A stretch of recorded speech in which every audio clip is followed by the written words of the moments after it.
Hey guys, Jordan with the Young Turks, TYT Politics. Share this video now. We are in front of Morton County Courthouse, Jailhouse, the Dome of Corruption, as I would call it. And I'm with Chase Iron Eyes and Vanessa Castle. 2 days ago, Chase was arrested at Little Child Camp, which was a brand new camp they were opening up right outside Ocheti Sakoan. Vanessa was not a part of that camp or demonstration. Chase and about 75 others, give or take a few, were arrested. Chase has been charged with inciting a riot and criminal trespassing, one of which is a Class C felony. Vanessa was also charged with inciting a riot. So Chase, to begin the story, tell me about the process. I remember getting knocked on my door the night before. Chase Iron Eyes wants you to cover something. Why did you guys establish that camp, which was right across from the main camp? Yes, it's important to understand that what's happening is I'm being targeted as a leader. They're trying to send me back to prison. A Class C felony inciting a riot is punishable by up to 5 years in prison, and that what had happened at the camp, the Ocheti Shakowi, is that descendants of Crazy Horse had received spiritual instructions to seek safety from the floodwaters and to go to high ground and to go west of the camp. And they did that, and because I went out to find out from the police, who were assembling in a highly militarized fashion on the Backwater Bridge, which has been blockaded since October 27th, which is the largest roadblock or military blockade in North Dakota history. I went out with others, several others, to find out what the police and militarized law enforcement and National Guard and corporate mercenaries' purpose was. And they told me that that camp was on private land. I understand now that it's DAPO land. The Dakota Energy Transfer Partners owns that land, and they needed to be removed. And so I asked for some time to go relay that to those autonomous people and leaders who are not subject to or answering to me. But it's clear that the Morton County Police Department and the law enforcement on the ground there wanted to portray me as the ringleader or as the leader of that camp, which I was not. But that spiritual camp was expressive and in furtherance of spiritual instructions that those descendants had received, and the camp was named the Last Child's Camp in honor of Crazy Horse's own warrior society, the only one of which he created and belonged to. And it came at a time when it seems the governor, the North Dakota legislature, which passes bogus unconstitutional laws, one of which I might be tried under, this inciting a riot law, and North Dakota media, North Dakota National Guard, North Dakota law enforcement, are all in a collusion to villainize, dehumanize, and portray this movement as unlawful, as violent, and riotous, when in fact people were just engaged in a prayer circle and were fulfilling a spiritual purpose in a prayerful way. But now it seems that they are trying to set the stage to push people back into the reservation, onto the reservation, and that in fact the Standing Rock Sioux tribe, which I've never thrown under the bus, I understand exactly why they're being pinched, because the economic hardship created by that roadblock is the same as withholding rations 130 years ago. But they have disavowed, they have villainized and called this new camp a rogue camp. But in fact it was a camp that lifted the spirits of everybody involved. It showed the world that those people who were doing the camp were not willing to back down, that they are willing to stand in peace and prayer and dignity and continue the fight for a people's right, indeed 10 million people's right, to clean, non-privatized drinking water, to further the fight of the constitutional rights, human rights and civil rights, which are being violated, to further the fight of Native nations' right to be free from legal, political, and economic oppression, to seek liberty, liberation, and self-determination, and the right of the people who seek a new energy economy now. This is the focal point of the struggle at Standing Rock, and we want people all over the country to know, those of you who are organizing by the millions, when they charge me with inciting a riot, it's Donald Trump who's actually inciting a riot, who has invoked millions of people to take to the streets,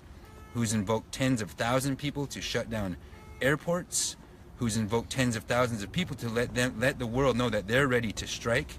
Every demographic outside of the Euro-based heteropatriarchy, including all of the Black Lives Matter movement, including all of those who are called immigrants, called illegal human beings in a hemisphere in which they originate, the wall that's attempting to be built, the entirety of the peace-loving Muslim faith, who are being discriminated against, violated, and dehumanized by the immigration ban, or the flight ban. Everybody in the feminist movement, everybody who doesn't fit that demographic, who stands to be attacked and whose rights are going to be encroached upon by a Trump tyrannical presidency, needs to be aware right now. You've got to be paying attention to the Young Turks, to what's going on at the confluence of the Cannonball and Missouri rivers. You've got to pay attention to Last Real Indians. Wherever you get independent, real media, please pay attention, whether that's the Lakota People's Law Project, whatever it is. We need you to be aware, and we need you to share our truths, because we have to stand together in this fight against tyranny. So Chase, I'm a very keep it real kind of guy. So it's very likely that Morton County is watching this right now because they're monitoring live streams. They might incite, charge me with inciting journalism or something. So, hello. Bottom line, I think people need to be reminded that that's not private land, that's treaty land. This has been lost because the United States government and local governments here, local law enforcement, it's become a normal thing where land is stolen, and then the people who come to reclaim it are called trespassers. Yes. It's the equivalent of, somebody coming to my home, lighting it up on arson, like, being an arsonist, and then charging me as I come back with doing that. So, can you explain, that can't be moved to, technically, that is not private land. It's still Right. part of your Standing Rock Sioux. Yes. If the United States has any honor, then that is territory which the title to that territory is not quieted. It is colored, which means it's in dispute, meaning the Standing Rock Nation and several scores of other Native nations have a right to this struggle, to that land north of the Cannonball River, where the Oceti Shakowi Oceti Oyate camp is, and where the last child's camp was for 8 hours, or however long it took them to respond to it. That is the contested area. That is areas that we have been not disallowed from entering into or asserting our international identity in for about 130 years. Now, we don't want to impose upon private property owners. We don't. But land need to be talking to, and even the state of North Dakota needs to demand from the United States that the clouded title be negotiated for and cleared up. And that's something that the great negotiator Donald Trump needs to engage in right now, because this is just one of the many facets of the struggles that he's creating.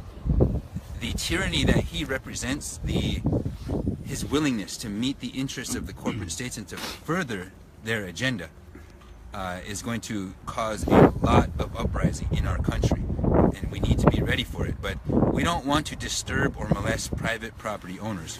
We are making rightful, righteous claims to lands that we treated for, lands that we own and that we civilized millennia before America was even a fiction of anyone's imagination. I also want to point out, as part of the treaty, this is coming at the same time North Dakota has issued a bill they use nice fancy language to help, to help foster greater education for native reservations, greater empowerment, economic. It's a land. They put forward a bill to essentially seize control of reservations, which is also known as we want to drill on your fucking land. I'll say that. So yes, the Dakota Access Pipeline is the issue, but I think North Dakota is almost being used as like a lab rat experiment for President Trump, who reports say they want to privatize reservations and they want to drill and extract oil, which reservations are known to have. So, as you have urged, I'd say suggested people, the fight is still here, the nonviolent fight. Yes. This is much bigger now than just Apple. This is about reservations, the treaties, yes, and a land grab. All native nations stand to lose tremendously. They stand to face termination from a Donald Trump presidency and from moves from North Dakota legislators which urge the subjugation of reservation lands and authorities to govern themselves to be placed under state authorities. This is called termination.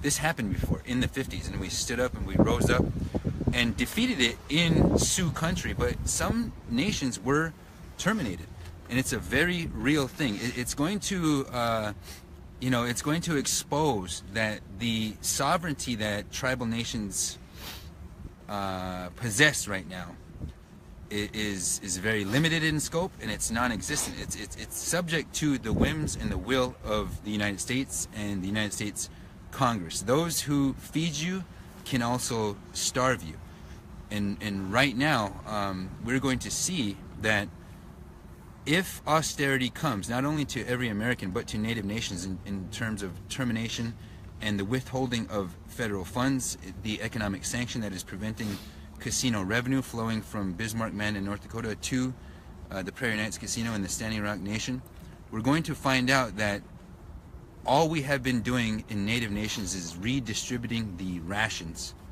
that have been given to us since our economies were destroyed, since we were made domestic dependent nations, or since we were implicitly divested of certain sovereign attributes that native nations or any nation should enjoy. We are being politically, economically, and legally oppressed right now. And what we're saying is that we can't stand for that, and we need to do everything in our power to rise up out of that state and assert ourselves. And right now, if native nations around the globe, if the NCAIs or any native organization thinks that they can just sit back and watch this fight unfold while these rogue groups assert our international identities, then they have another thing coming, because we need to stand now or forever have our trajectory changed in an unfavorable way that will impact our children and our great-great-grandchildren to come. I want to turn to Vanessa for a second. Before I ask you a question, I just want to set the stage for what's going on here. So, we're outside of Morton County. Morton County, over the last 4 months, has charged, I think, over 600 people have been arrested. Now, I don't know every case, clearly, but I could tell you the cases I do know. One is a man named Brennan Estacio. He's being charged with terrorism. Apparently, we died. All right, so... Yeah. Let's go ahead and warm up real quick. All right, Jason, I'm gonna head out. All right, brother. One good closeout. What's the future of the camp's gonna be? Because they give to the end of the month for the main camp to be cleared. To the end of February? Yep. Okay. Well, we're gonna continue with the cleanup, with getting everybody up to high ground, and we'll figure that out as a camp. You know what I mean? In the camp, we have to think strategically about what's happening to us. We've got to commit to being unarmed and non-violent, which we have always been, and we need to get back to prayer, and so that our women and children feel safe in the camp. And so we're still committed, man. We're still in this fight.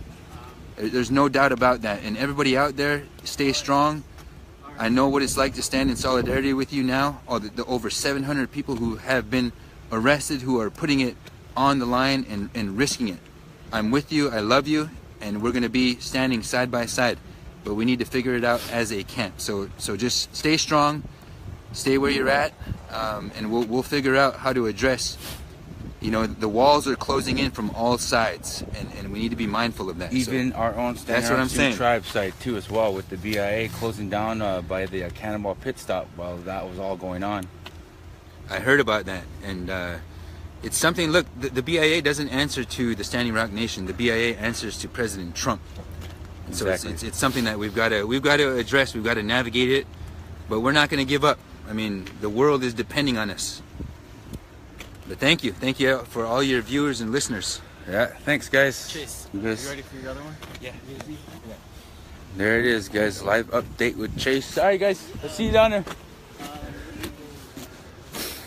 Well, that was fun. And I noticed everything's black and white. Go back to regular.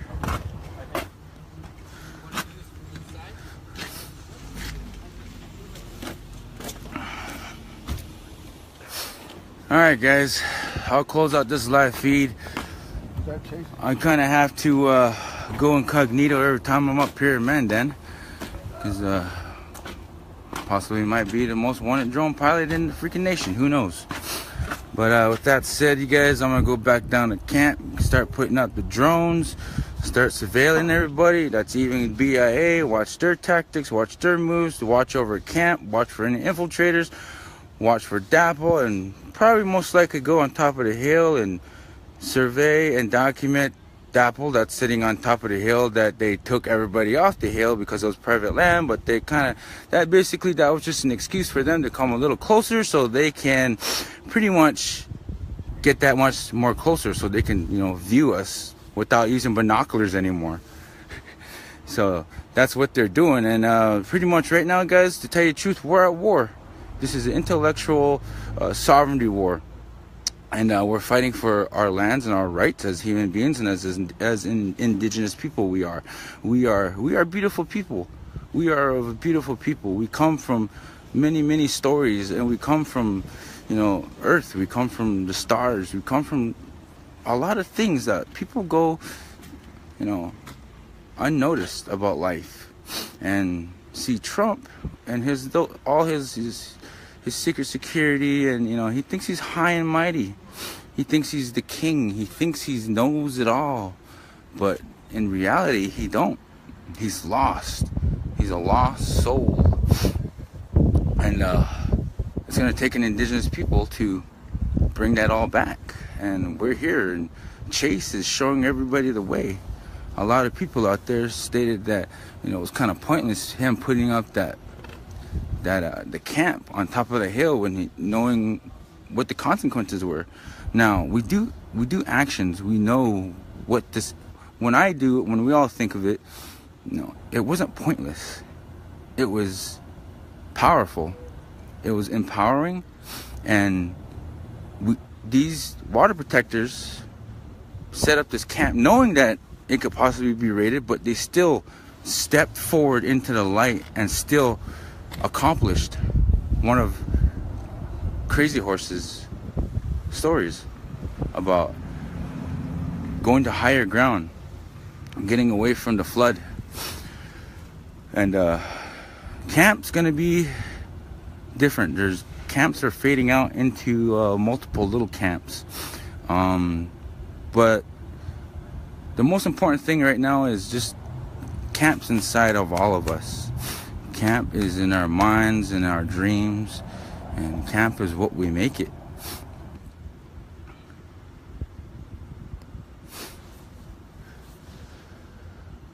Alright guys, well, with that said, I'm gonna go ahead and log off live here, and let's pray for Standing Rock. Even though they're against us, we still gotta pray for Standing Rock, for they will find a way.